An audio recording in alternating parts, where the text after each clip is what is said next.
যে যখন মারা যাবে তার কিয়ামত তখন থেকেই শুরু হবে। যুবক ভাইরা আমার, আল্লাহ বলেন প্রত্যেকটা মানুষের কিয়ামত আছে রে। যে যখন মারা যায় তার কিয়ামত শুরু হয়ে যায়।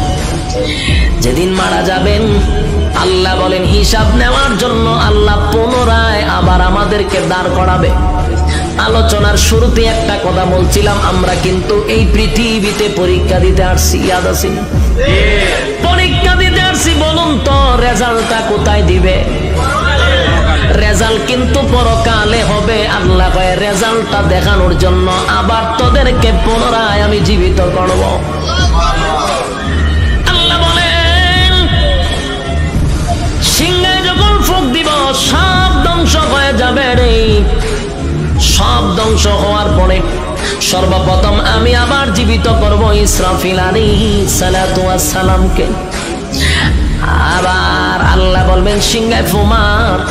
যেই মাত্র আরেকবার ফু দিবে ওই শেষের ফুয়ে প্রত্যেকটা মানুষের বডির ভিতরে আল্লাহ আবার রূহ দিবে। কাদা মাটির থেকে আবার রূহ পাইয়া মানুষগুলি মাটি গঠন হবে, আবার পুনরায় বডি গঠন হবে। কাদা মাটির থেকে আবার আপনি